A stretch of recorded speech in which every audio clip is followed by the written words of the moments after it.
was so fun to finally get to meet Henry. And like, I felt like everything that I had been seeing was confirmed to like, just with like basketball in general and like NBA. Like we talked NBA a little bit, we talked college, and I was just like, man, I really like Henry. Man, Wade, just, you know, when I shared those stories with you before about me just following him around, the cool part is hearing his perspective. Like when my boys was talking to him and how he mentioned to them, like even when I wasn't that good at basketball, right? He used to, he never said anything negative. Like he just always encouraged me because he knew I wanted to be good. So he knew that he can kind of, I don't know if the word use is the right word, but he took that, my love for wanting to be good, he took that and he really cultivated that. So like, I'm so appreciative. Yes, dude, I could tell that immediately. Like just the way he was like, he immediately wanted to jump in and start helping these kids. And I was just like, oh, dude, can we just keep him here? Listen, it was so funny. Marion and I were talking and we were showing them homes in our neighborhood. Yeah, I was like, can he just move to Texas and just hang out with us? Yeah, I know he's thinking about it for sure after that. His wife, Nikki, was definitely looking at homes, and I know she's scheduled to retire soon. And I was talking to him, man, when can you retire? Can you speed it up a little bit? Yep. Fun times for sure. Yeah, man. It's like, I was just really like, we went to regionals recently and that was really fun. Yeah. And like, it was fun just to get to see other kids and other teams and things like that. I mean, obviously we didn't perform like we wanted as a team with the Lions, but like the cool thing about all of that is just getting to see all these kids get out on a bigger stage. Oh yeah.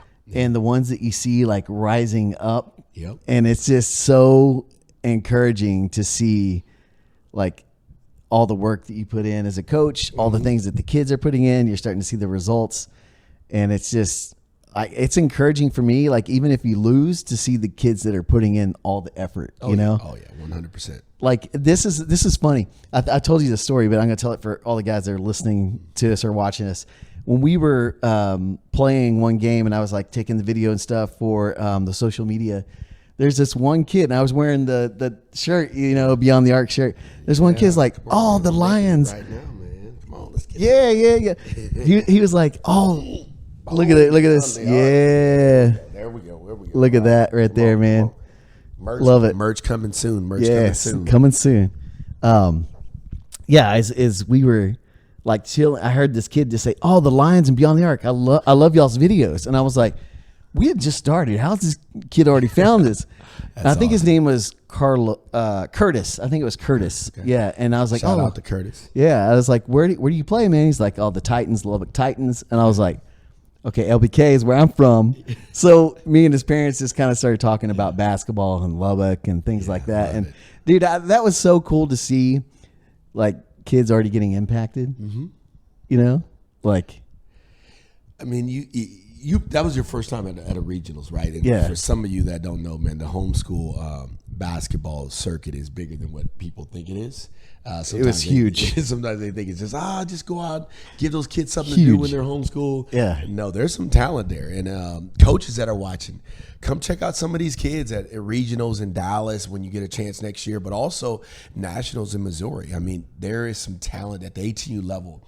You know, I've watched it over the years and watched these kids just grow in the maturation process.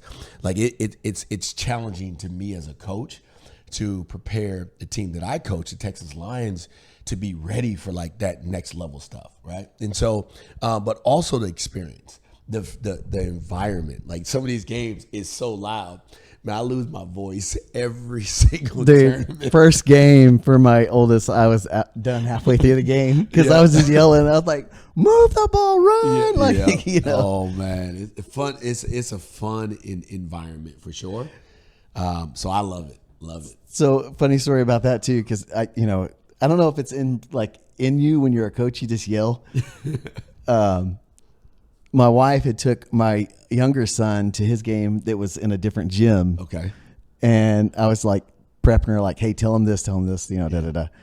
And she was texting me. And so I was like, how's the game? We're yelling at Whit to like get after it and stuff like that. And she's like, TJ's here, so he's taking care of it. So he was like yelling. I was like, it's like something in a coach, man. Like it's something in here. It's like it's a different type of yelling, right? Because when you're in a loud gym and a kid's on the other side of the court and you're trying to get their attention, and it's like they can't hear me. They can't hear me, but I want to make sure they understand what we're doing. Like it's tough for me to sit down when I'm coaching because I'm constantly teaching while I'm coaching because there's these moments that I don't want to miss out on. And even when players come to the sideline, I'm like, come talk to me first because there's something that I want to offer you, right? There's something I want to offer you. So I think that's so key in this beautiful game that we get to be a part of. But then to me, these moments that God gives us, that we may forget if we don't capture them in the moment. So it's an encouragement, but also a challenge to coaches. Do your best to teach in the moments and not let those moments slip by. That's right there. Coach giving you the wisdom. Come on. Dude. And, I was just thinking like, the regionals over. We still got more games to go, but some of the younger kids and just like what they can do to work on their game and things like that. And just seeing the progression of some of these kids this year was great because you can see the kids putting in the work. Yeah. So all you kids that listen, put in the work. Yeah. You will see it. And you say put in the work, right? And I think that's important. Like it could sound cliche, but it's what type of work are you putting in? So one of the things that my mentor taught me in basketball was train with a purpose. Yes. Like, what are your weaknesses? If every year weaknesses are exposed, and every off season you should be trying to, I would say, better yourself. Like it's like, so if I can't go left, if literally I'm predominantly right-handed, so we got a lefty over here. And I predominantly go right hand. And teams during the season scheme for you. And they say, oh, make them go left, make them go left. Or for a lefty, they say, make them go right, make them go right. I know you have to hear that, right? And so do you spend that time working on your weekend, your offhand, or if you're shooting like 50% from the free throw line, do you work on that? Man, yes. So my son had been going to the park a lot to get in some extra practice. And I tell him, like, do your drills, do your homework. And I caught him the other day. I drove by and he was just like goofing off and shooting. I was like, you're not doing your homework? He's like, I already did it, man. No.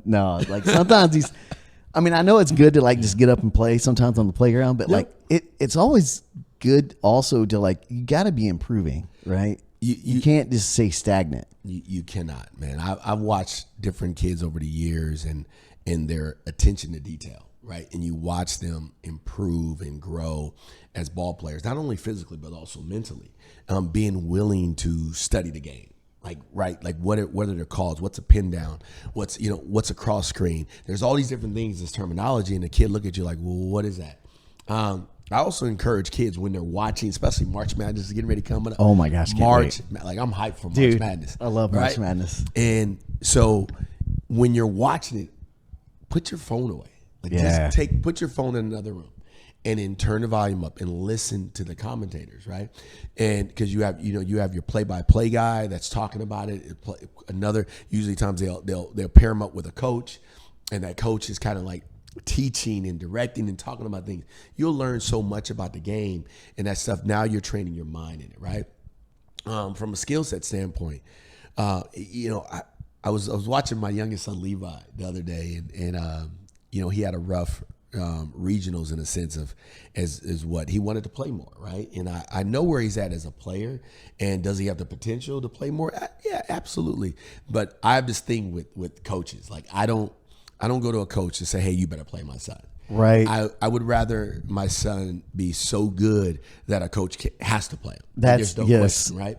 And so it's something that I'm working with him on, and I'm using this moment of adversity for him to grow him. So I said, okay, son, you need to get faster. And I said, I encourage you to jump rope every day. Every morning since we got back from regionals. Oh, what's this? It's a jump rope. Jump rope. I'm telling you, listen, and he's been getting after it. And I'm watching it. I'm like, dude, I love it. I love it because I'm not telling him to. I gave him Yeah. some information, but he took it and he says, "Dad, I'm gonna do this every single day." Oh, and I said, just stick to it. But I've already seen, just in like a week's time, I've already seen some improvement with him. And I said, "Son, just stick with it." Dude, that is the mindset of a winner.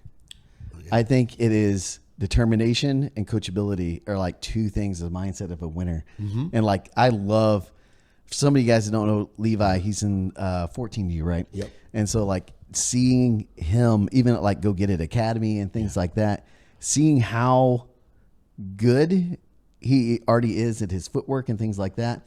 I love the approach you're taking because I've done the same thing with Wyatt, who's just a little below him. But like, as parents, the advice I would give you parents out there that have kids that are playing, if they're frustrated, like Leo was saying, is like, tell them, what are you going to do about it? What are you gonna do about it? Right? I mean, like, if we're being real, every kid wants to play. Yes. They want to play the same amount of minutes. And every kid believes they're just as good as the next person, Yes. right? I mean, you don't only see that at the high school level, the elementary level, Yep. or the college level. You also see it in the pros. I mean, how many guys that are 12th or 13th man on the depth chart in the NBA? And all these guys were probably stars at their college. And they're good. And they're They're really good. good, right? Yeah. And so I was watching the Warriors play the other day, right? And you look at a guy like Jonathan Kuminga, who really was frustrated because he felt like, I deserve to play. Like, I want to play, I want to play, I want to play. And then he finally got his opportunity. And it's like, he's not coming out of that starting line. He wants it. He Yeah. wants it. And so, and you see a guy like Klay Thompson get moved to the bench, who's a Hall of Famer, first ballot Hall of Famer, one of the greatest shooters of all time. Dude's good. Yeah. And he's moving to the bench. And he's like, man, you know what? I got to be okay with this. And what can I bring to this team? And how can I extend my career? And you look at the NBA players like Jamal Crawford. Man, Jamal Crawford has some of the sickest handles I've ever seen. Yes. But he really made the sixth man of the year look good. But we're sometimes when I look at high school or middle school players, they're like, they don't know how to find a role. It's Yep. like, I want to shoot the ball. And that's gosh. my Sit way at the of 3-point succeeding. line everywhere you go and watch every game you watch. Man. Kids are just wanting to be the Steph, you know? They want to hit like 10 threes in a game, you know? And if they don't, it's like well, I wasn't effective in that game. And I'm like, Yeah. well, I'm like, what? I'm like, so this is a question for the youngsters out there, right? And it's not the old guy, get off my lawn. But I got a question for you. Do you think scoring is the only way to be effective in this game? And it's something for you to ponder, something for you to think about. I don't, because there's going to be a time where you're not going to get as many shots, or there's going to be a time where you're off. What if you play in a game and you go like 0 for 8, 0 for 10, whatever it may be? So is your success going to be defined by that, or can you be the guy diving for the ball? Yes. Like, Thank you for saying this. Man, there's a kid in our program, Lathan. Man, when this kid, all His the years I've energy is watched him, amazing. I love his energy. this kid will fight. Even if he scores a point, he's going to be still diving for the ball and competing on defense. He doesn't like people to score on him. Like, he's told me that I don't like people to score on me, and I love that about him. And it's way beyond scoring. And I'm talking about that because it's such a thing that sometimes that's missing. And there's a lot of great players in this beautiful game of basketball over the years. Like, I don't know if you remember the kid, he's with Sacramento Kings now, but he used to play for Baylor, Davion Mitchell. Yes. Yep. Okay. Davion. And in college, his nickname was Off Night. And I was like, no, that's the coolest nickname. Dude, like, he literally telling a player, when Off you play night. against me, sorry, buddy, it's going to be an off night. Yeah. Like, that to me, like, that stood out. Yeah. But in reality, that's actually what got him, what I feel got him to the league. Because he's not your guy that's dominating with scoring in the league. He's an effective defensive player who just continually improves as an offensive player. Yeah. And he gets these minutes. But off night, I love it. Dude, and that's the thing. Like, I remember even as a kid growing up, my dad used to tell me all the time, because being a lefty, it's naturally easier for me to score because everyone doesn't know how to, especially younger, doesn't know how to guard a lefty. Yeah. And so I would score a lot of points. And nights where I get double or triple teamed, he would look at me and say, find another way to contribute. And that's where I had to learn to pass the ball. It's where I had to learn to play defense, learn how to hustle, because you can't just rely on one thing. So if your one thing is, I'm just going to shoot and that's all I'm going to do, that may be good at this level. But if your hope is to get to the next level, Oh yeah, man, like, I mean, just think about it. Look at the highlights, right? How many highlights do you see are defense? yeah. Like there's Dude, okay. You got me on something here. I got it. This is killing me because the All-Star game, oh man. Okay. I'm going to bring it, bro. I was so like, this is not even worth watching, you know.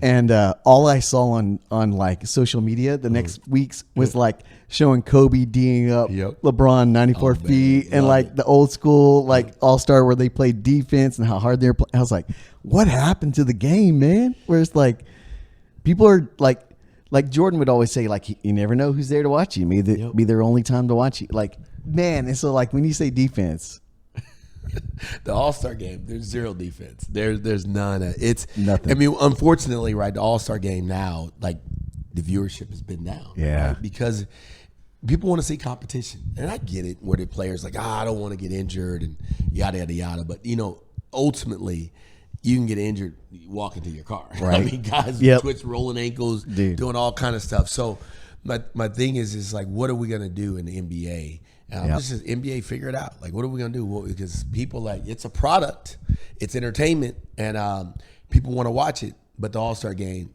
not fun. that was not it. That That's was why not I'm hyped it. for March Madness. Dude. NBA playoffs, I get hyped. I feel like, Coach, you correct me what you think on this, but I feel like the college game is still like in one of the purest forms of basketball because you have like your alma mater, you know, like you have Texas or Texas Tech, and you're rooting for them so hard, you know, and so like I feel like there's just more energy. The atmosphere feels better. I mean, I've never been to an NBA game, so I can't really speak to an NBA game. But you think about the sense of urgency, right? Yeah. Like, you know, as a college player, you're trying to make it to the pros, right? And then in the college game, like especially March Madness, it's one and done. Like you're out. Yeah. Right. So the urgency is so high. These kids are just laying it on the line. And right now, teams are jockeying to make it to March Madness. So there's a lot of teams like you see on the bubble, like ESPN will say the first four out or the first four in. So these teams are jockeying for position. And you'll start to see it ramp up in the NBA because now you have the four that are in the play-in. Yep. Right. And all this kind of stuff. So you'll start to see NBA start to ramp up. But NBA really gets fun is really in the playoffs, right? And so what I've noticed in the NBA, and it's just once again my personal opinion, right, is there's this challenge of 82 game season. Right? Yeah. It is a grind. Yep. Right? And it's especially grind. at that level. Oh, at that level, that speed. Yep. But with a 24-second clock, the decision making is happening so fast, and the average fan can't keep up with all the off-ball stuff that's going on, all the different reads. So college is a much easier game to read. It's definitely is much higher than high school. But this is my beef I have with Texas, right? Like Texas, come on, can we get a shot clock in high school? You're killing me with this. That's just my little rant. I was at a game the other day, a high school game the other day, and the team was just stalling. And I'm like, what are we doing here? Can we just get a shot clock? Yep. That would help out. That would solve a lot of things in basketball, but also prepare the kids for the next level. Because every single level pretty much has a shot clock when it comes to high school sports, but Texas is one of the few states that doesn't. And I heard this from somebody that's like, oh, well, it costs a lot of money to get a shot clock. Oh, man, there's plenty of money in sport. And I'm like, all that football money they have here in the state of Texas, yeah. Come on, let's get a shot clock so we could speed up these games. Dude, and it's like, it kind of feeds into what the NBA commissioner had been saying about, like, he's talking about more of an active role in the high school and middle school levels to prep these kids. AAU level, all that kind of stuff. Like the whole saying about overseas where you practice more than you play games, which is, it's laws. Like, I mean, games are fun. Yeah. I get it, right? And because I've been there. But at the same time, how am I successful? How can I be successful in a game is through the preparation. Yep. So without the preparation, then I'm just out there playing organized street ball. Yep. Right. And so you have a lot of good programs out there that do focus on the development. That's a key thing. The program that I run with my boy Rich McIver, like we're big on development. And it's like at the end of the day, Love it. we're not preparing you to be successful AAU players. We're preparing you to be successful college players and the opportunity to go on. So yes, you're going to get the byproduct is going to be success in the AAU scene, but that's not the end goal. Right. And if that is the end goal for you, it's like, come on. It's like the kids that play every single weekend. Well, that's like Curry's dad recently came out about his boys saying like he took them out of basketball for 6 weeks however I think long it was like their freshman and sophomore year. Yeah. To my knowledge, they didn't play AAU. Yeah. Because he knew they needed to develop. And then they brought them back in the last 2 years, which I love it. Right. Yeah. And it's, something I'm working on with my boy LJ is like, we're going to do a lot of development this off season and really hone in and prepare him for his senior year. You can see it. Like, coaches will come up, like even like with my oldest son, Wyatt, like his development, like he's got to get quicker feet, he's got to get stronger, things like that. But like from where he was at the start of the season and the extra work he's putting, you can see that development. So it's proof for all you kids out there. You can develop quicker feet. You can develop skills. The one thing that you have to I feel like, sorry, soapbox here, but like the one thing that you have to bring that you don't want a coach to bring is your effort 100%. and your energy. Dude. Like coaches do not like coaching effort. And I've talked to coaches on every single level. I'm fortunate enough to have some relationships in NBA, college, etc. And they're like, I can't stand coaching effort. Oh my gosh. Like, what is it? Why do I got to do you want to be on the court? Why are you here? Like, man, it blows my mind. With the effort side of thing, right? Yeah. And not to get caught up in the soapbox. Kids, hear us when remember, this is your time. And it's not my time. My only playing get it once. days are over. I can't go back to high school and redo that, right? Yep. And so I say this with encouragement, but I also say it's like, man, if you can figure out this one key component, if you can play harder than the dude next to you or the girl next to you, I'm telling you have an advantage. If you're that listening ear when a coach is saying something, you're listening intently and you're executing what the coach is saying, you have no idea how powerful it is. That will literally stand out. If you look at the landscape of basketball right now, and this whole thing about nationally ranked as like a 7th grader or a 6th grader or an 8th grader. I saw a kid, 8th grader, got an offer. I'm like, what good is that? Like, and to clarify that with some kids, y'all need to honestly, they need to listen to Coach Barnes, assistant coach of Cal State Bakersfield. Shout out to Coach Barnes. You need to go listen to him because he breaks it down realistically. A kid cannot sign a letter of intent as an 8th grader. They can get an offer. I think it's cool, but they cannot sign a letter of intent. So that they're showing interest, right? That college coach may be interested in them, or that college coach may be doing their coach a favor to kind of give this kid some clout, and all that stuff is good. I'm not hating on that. Right. Hear me when I say this, but realistically, that player, there's going to be other players that are up against that kid. So that kid, now they have a target on their back. So what happens when they go to an AAU tournament and they're playing against a kid that's absolutely hungry, kid that's been behind the scenes, been working his butt off, and he sees you and he's like, oh, I'm going to make my name off that kid. And now every tournament you go to, you better be prepared that you're that target. Yeah. Hey, so being ranked as an 8th grader, some kids that may be good for them, but it can also hurt a lot of kids where they get caught up in the hype and they stop doing what got them there. But I'm more interested in kids when they get to their 10th, 11th, and senior year of high school, really where they are, because they're kind of settling in as high school players and what their work ethics is going to look like. So a lot of stuff that they're settling in on during that time. Yeah. So that's what I'm looking at right there. Yeah, man, it's like and it's like some of the things we're talking. Kind of we're on the topic of things that can separate some of these kids. I saw a really good. It might have been Coach Barnes or somebody else similar to him, coaching at the college level. And he said the big thing that he sees a lot of kids is not being prepared for the game. Mm-hmm. And I mean, I hate to say it, but like you see a kid like 30 minutes before the game and they're sitting there texting and social mediaing. Their mind's not even prepped for the game. You know, they're not running through stuff in their head. They're not thinking of scenarios. They're not talking up and pepping up their team. Yeah. And it's like, it really is like, this is like social media in your phone is a good thing, but it's also a bad thing because like it takes over. That's I think the biggest challenge in this era. Yeah. Like, there's always distractions in every era. Right. It's just a different type of distraction. And you got to, like, I remember I asked this kid one time, I says, okay, how many hours during a week are you on social media? Yeah. And I said, how many hours? I said, just track it.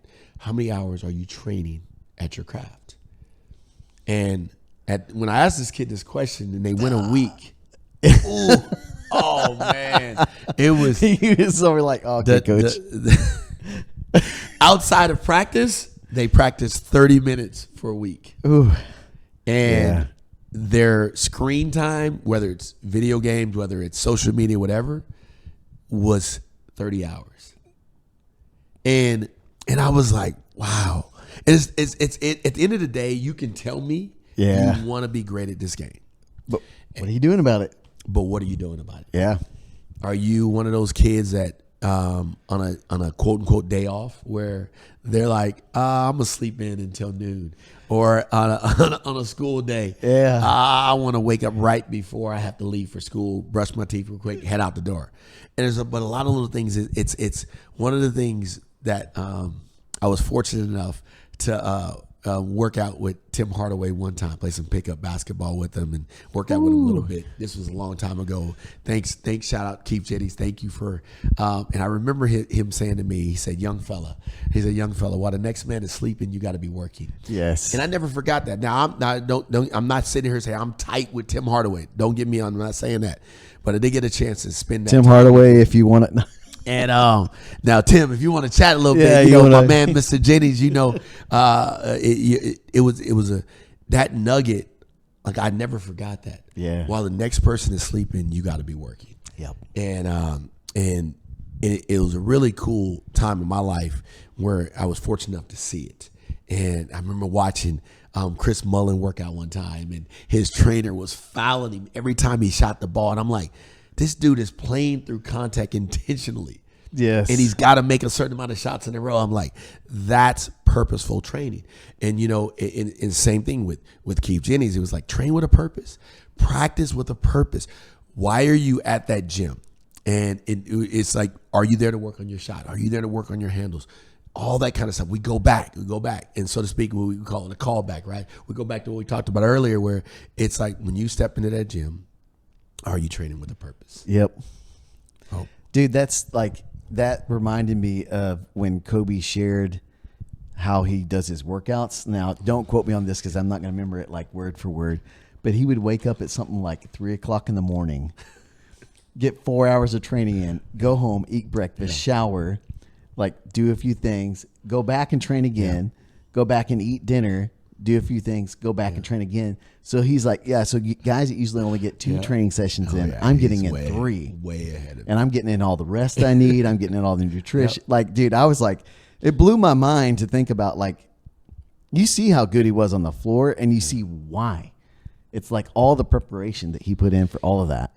It's the commitment. Yeah. Right. And I said this to somebody one time, and I said, like, when it comes to me and my relationship with God, like, it's a relationship with my Heavenly Father, right? Religion and relationship are two different things to me.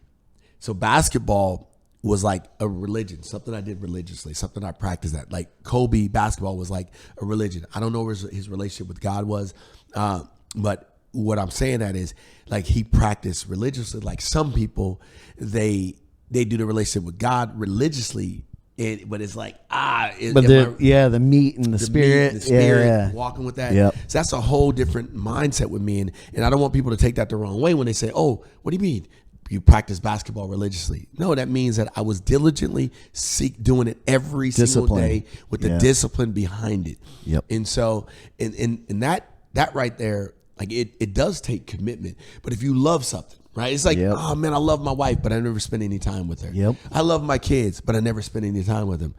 Do I really love them? Now, there's loving your work, not to the point where it compromises you for spending time with your family, but there's an importance with being excellent. If you look at anybody Yes. who is excellent at anything, they put in the work. Yes. So if you want to be great at this game, you have to put in work. There is no shortcuts with basketball. There's cheat codes in video games. Yes. There's cheat codes in other things. There ain't no cheat code in basketball. The cheat code in basketball is work. Yes. WORK. And this is a nugget for all you guys up. So there was a older pastor that I'd known a long time ago, and he just asked me, he goes, "What's love?" And he said very simply to me, "Love is a verb. It's an action. It's something you do." Yeah. And so, like, if you love basketball, then you practice. Yep. If you love your family, you spend time with them. You do things for them. You Yes. talk to them, right? It's not just, oh, I love them. Well, like, what is it in the Bible? It says, like, to show me with your deeds as well, right? Yep. And so it's like, Faith without works. is yes, dead, right? yeah. And so it's like when he said that nugget to Yeah. me, it stuck with me Love for it. years. That every time I hear someone say, like, well, I love basketball, or I love God, or I love my family, I'm like, all right, well, what are you doing? Come on. What are you doing? No, I love this, but I love that way. But please listen to the little nuggets. There's going to be nuggets that are dropped, and you might have to cut that into like a short and really kind of settle in on that one, because those are good nuggets that I'm drawing from Nate. Like I said Nate, my oldest boy, but drawing from Wade, and like these nuggets that I take, and it was like, man, okay, how do I unpack that? And while you were talking about that, it made me think about, like, Phil Handy says this thing: hard work is undefeated. Yes. And a lot of people look at, once again, Phil now, but go back and look at his story. Like, anybody who's successful in anything, really unpack their story. What does their story look like? Everyone has a story. Let's inspire and impact others through it. Yep. Right? We all have a story, right? So at the end of the day, like, I have a life story. My experiences in life, how are they impacting and inspiring others? Yep. Is it a story of laziness? When it's all said and done, what will people say? Here's a guy that lived. All he did was sit around the house. He was lazy. He never went to work. He never reached his full potential. And you hear people talking about potential. Potential is nothing until it comes into being. Well, how does potential come into being? Work. Like you Persistence. You have to persist. You have to persist and put in the work. Dude, my dad had a sign on his desk all growing up, and it's an old saying that some of you guys probably know, but it's quitters never win, winners never quit. Yep. And it always stood out to me. It's just like every time I'm like, I don't know if I'm gonna do such and such or whatever, whether it's work or family or whatever it is. I always think about that. Well, am I being persistent? And there's this saying, I'm gonna bring Jocko into it again here. You can't see it, but I got a coffee mug up over here, and it says, "Get after it." Yep. Simple as that. Get after it. Get after it. It's, man, it in everything you do. Like, apply it to everything you do. You know, funny thing, right? Like, you know, I had some time yesterday to get out and do some yard work. And I don't like pulling weeds. Oh my God. And in Texas, boy, weed season is no joke. But I was out there, me and my son Nate, we was out there, and we were just getting after it. And he was like, you know, we was like, Dad, you don't know how to stop. Because when I get some, I want to just keep going. And I gotta balance that, like, okay, I gotta take some breaks here and there. I'm not as young as I used to be. Yep. But when I think about when I looked at the lawn, by the time we were done, I was like, wow, we got after it. And the lawn looks totally different. You want to help me with mine? I hate doing yard work. Man, Wade, I'm about to send some of my boys over here to help you. Bro, my wife loves yards, and she's like, why don't you like that? I was like, I grew up on a farm. I did this for so long. It's not something I enjoy at leisure. It reminds me of, like, horrible work. Man, I was listening to a couple podcasts while I was doing it, or listening to a book, and I'm like just passing time by, going.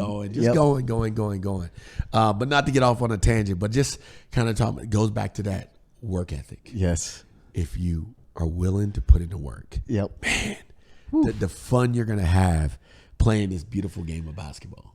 And I think we got some questions, Coach. Come on. Oh, but before that, almost forgot. you guys let us know. I think this will be really fun. Is that when we get closer to March Madness, I think we should do our Yes. brackets Come on. on the podcast and talk about like that would be really fun. Yeah. I'm not picking Texas Tech to go all the way. I'm just saying I'm not. No, I don't even know if they're going to make it right now. I'm just so. hoping Texas makes it to the dance. They got to take at least probably 6 in the Big 12. They're so good, right? Yeah, the Big 12 is deep this year. Yeah. And they're either that or they got to win that Big 12 tournament, which I don't know if happened because Houston is looking freaking scary. That on Jamal, fire. Man, that Jamal Shed, the way he leads his team. Jeez, like man. I love watching him play because of his energy, his Yes. speed, his physicality. Yes. I mean, how he controls pace. That young fella is playing in the next. He gonna be playing at the next level. We're gonna be watching him in the league soon. Yes. All right. Excuse me. All right. We got a couple questions for you, Coach. And by the way, guys, you don't have to wait for us on social media to do like a story or anything like that. If you want them, just send them over to us on whatever social platform you follow us on. Just send us a message. Put it in the YouTube videos you see. Throw it in on, like, I think you can do it on Spotify as well. There's a place to like ask questions and things like that. So just bring them, man. away. This is great. So, all right. This is a good one, Coach. A really good one. Come on. What do you believe is the best way to get rid of self-doubt? Ooh, man. That's one of those questions you got to really Loaded. think about, right? Because it's like you said, self-doubt. But if you unpack it, like I love to unpack things, like where does self-doubt come from? Okay. A lot of times self-doubt comes from not being good at something. Like I don't believe I have what it takes in this. And so it requires me to put in the work to eliminate that self-doubt. Like there was a point in time where I could not shoot a free throw to save my life. So there's no question there was some self-doubt. And so it was a coach by the name of Brad Klopp in high school that talked to me about my shooting form. And he says, if you can master shooting from 5 feet and in, eventually you're going to be able to build your way out, right? And so it was over a period of time. So over time, that doubt began to dissipate. And so I think it's really in anything in life, right? Yep. It's the more time you put into something, the better you get at it. Yep. But it's how you practice is what's going to make permanent. You hear that term, practice makes perfect. No, it doesn't. Practice makes permanent. Yes. So how you practice is that's who you're going to permanently become. So if you have a nasty shot, guess what? That shot's going to become permanent. If you cannot dribble, if you only dribble with your shoulders, where, and there's different philosophies in dribbling development where a lot of people just teach people how to dribble with their shoulders.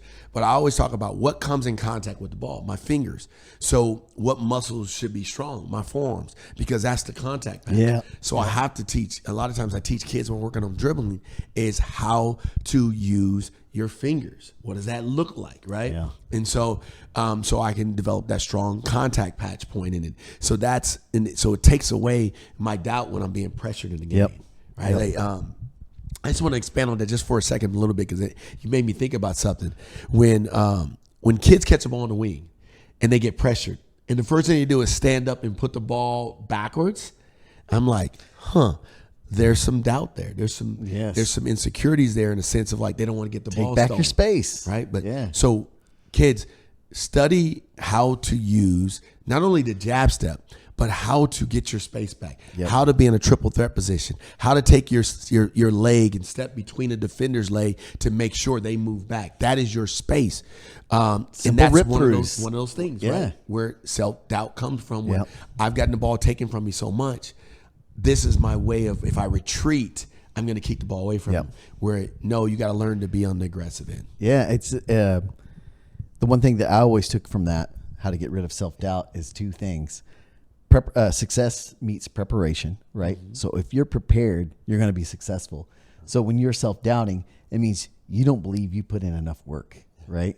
And so it all starts up in here. Yeah. And the only way you can get out of here in your head, and I'm pointing to my head, by the way, guys, the only way you can get out of your head, if you're there and you can't get out of it, the thing that my dad used to always tell me is your default mode needs to be aggression. If your default mode is aggression, you can overcome your self-doubt. You can overcome like skill gaps because you're just getting after it. You overcome all that, and it opens up so many things because you start getting confidence with rebounds. You start getting confidence with steals. It leads to points. It leads to others around you getting open and making points. Like that's the way that my dad used to tell me how to overcome that Come on, stuff. man. You know? But and that's good. But like he prepared you. Yeah. But that's mental preparation, like meeting with aggression. So preparation and opportunity, that's where success is. Yep. Without preparation, when opportunity comes, you usually fail. Yeah. So I need to be prepared for that opportunity so I can succeed. So guys, like Coach said, if you can't go left, work on that every day. Yep. And then you won't you won't have to worry about eliminate those weaknesses. Yeah, this is a good one too. This is a good one. What is your favorite experience in college basketball and professional basketball? Man, I remember seeing that question. I think Carson sent that question. Yeah. Right? Young man named Carson, man. And just a quick thing about this young man, I got a chance to see him play for a program, Aggieland. Yeah. And, what stood out to me about him is his effort. Yep. Is his effort, and he has a motor. Like you hear that term, play with a motor. This is for the coaches out there, and I'm gonna answer that question, right? Find a kid, okay, that plays with a motor and tell me you don't like it. Yep. Like it's just coaches. It's just like, I've never heard a coach says, I don't like that kid. He doesn't. He plays too hard. I've never heard that in all my years of coaching. That kid plays too hard. So having a motor, excellent thing. The skill stuff that can be taught. Having a motor, man, that's beautiful, right? Yes. So shout out to Carson on that. Great question on it. Well, with this one here, when you read that question, or even when that question came across us, what hit me with that question was it wasn't a necessarily a basketball situation answer. Like, oh man, I had this one game. There's some games, man. I remember against I think it was Tennessee State, where I had this incredible shooting game. My boy Tyrell knows about this game where I was literally on fire. I think I had anywhere from 8 to 10 threes or something like that. I have to go back, and I was just on fire. But it wasn't that moment. It was actually the relationships. Yeah. Because you say, what stood out to me? What is lasting? Okay. Yep. The relationships that I have from the game of basketball is something that sticks with me beyond the things that I've done on the court. Yep. And I mean, the countless people that I've been able to build with over the years. I mean, I don't know if looking back and reflecting, It's hard to single one out. it's hard to single one out. Yeah. I mean, but I think about the hours of training that I got to work out with Keith Jennings. 5:30 in the morning, we're in Culpeper, Virginia, training in this humid heat. And I'm like, man, I'm a California boy dry heat. I'm like, this humidity is out of control. Yeah. If you ever in Virginia during their summer season, the humidity is out of control. Yep. But those times in the gym created some incredible memories, right? And then I look at my college teammate, Tyro Ware. Man, him and I, we got stories for days playing one-on-one full court with waist vests on, like some crazy stuff we used to do. Yeah. And the shots, the dribbling for an hour, or the memories of time with that means so much to me. Being around my brother Henry, and he was just out here visiting, helping coaching, and being in the gym, being able to sit on the bench with him and his college coach, and sit next to the college coaches. Like, I was their ball boy, but I got to sit next to the coaches. So I was constantly downloading information. So those memories, college, pros, like being over in Europe with Keith Jennings, being able to the practice with him initially before I got some opportunities, man, like that time with him, hanging in those those European flats, and that to me, those stories like mean so much to me, that beyond just what I did on the court. So I would say the relationships, that may be different for some people, but for me, those relationships last like a lifetime, and there's no way, like, those are life changers. So that's my story, and I'm sticking to it. I love it, Coach. I have one as a player, and two as just a fan of the sport. Yeah. So one is like no name walk on to LCU up in Lubbock in AI school, right? Yeah. Red-shirted, but I started to practice with the squad. Yeah. And we had a 7'1" guy, and we were practicing. Man, that's a big dude. I passed it to a guard. He throws it. The 7'1" guy steals it because he's trying to throw it up on the elbow. And he's got a breakaway, and so I hustled back to help my guy that got his pass stolen, and he went up to just lay it up, and I jumped up behind him and slapped it off the glass. The coach made everyone do 20 up and down, so that's that burpees now is what they call them. But like that was like a cool moment for me, showing that effort can get you anywhere. Effort can get you anywhere, because they were like, the 6'0" dude just rejected the 7'1" guy, like, because no one was getting back, But the two, probably my favorite memories in college for me, I transferred to Texas Tech, and I was watching Coach Knight hit 880, hitting his 880 wins. Like, that was really cool to see that. And then a really cool moment was it went into double overtime, and Daryl Dora hit a 3 to beat Kansas at Tech, and we stormed the court, and like those were some really fun memories, man. For me, man. like as like a fan of the sport, Love it. So I got this court. This is the one I got, and this is going to be a hard one, okay? Because I saw it on social media, and I was like, oh. I gotta ask Coach. I'm gonna put him on the spot. I have no idea. I haven't even showed it to you. Yeah, he's going in blind, guys. He's going in blind. So this is a tough one. All right. Would you rather be LeBron with Kobe's mindset, or KD with Jordan's mindset? Ooh. LeBron with Kobe's mindset, or KD with Jordan's mindset? I told you guys. I blindsided him with this. He had no idea. Right. I was like, I'm just going to throw this at Coach. All right. This is, I'm going to say KD with Jordan's mindset. Ooh, spicy. Because KD's ability to score, being a 7-footer, is scary. But you give him Jordan's mindset, killer mentality. Yes. On both ends of the court. Man, that 7-footer with that. Oh, man. I'm sitting there. And Jordan and Kobe have similar mindsets, right? Yeah. But it's KD's, and it's, even though LeBron is the all-time leading scorer, a lot of LeBron's health has been incredible, right? Yeah. And to be able to play that long and be healthy for all those years, is crazy. I wonder if like you gave KD that same kind of runway, the same health with Jordan's mindset, what his numbers would be scoring wise. Because KD's unguardable offensively. Because if you ask me, who do I want the ball in their hand, KD or LeBron in the scoring situation? Well, it's KD. I'm going to say KD, right? Yeah. And that's just, once again, that's my personal opinion. And, there's always these different debates. Oh, man. And KD, for the LeBron no lovers debate. out there, it's KD. there's going to be some people like, oh, man, you're hating all this and stuff like that. It's just, hey, listen, at the end of the day, it's our opinion, right? Yeah. And so, to me, KD with George's mindset, man. When you go back and watch The Last Dance, I'm like, that's so good. Jordan took that was personal. George used to make up stuff. Man. The story Just of get him mad. with what is it? Dominic Wilkins' younger brother, not Damian Wilkins, but Gerald Wilkins. Man, I'm drawing a blank on the name. I'll have to look that up. But he was with the Knicks, and he was like, oh, he said he was a Jordan stopper.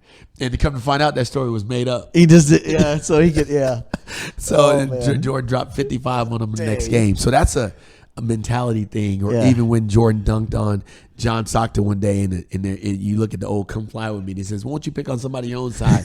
A couple plays later, he dunked on Mark Eaton. You're like, that's that type of mentality is different. Yeah. I would go with that route. I got to go opposite. I got to take Bron with Kobe because I think with his physicality, man, his body is like, dude, there's no one built like him. Like he's like a freight train going through the lane, man.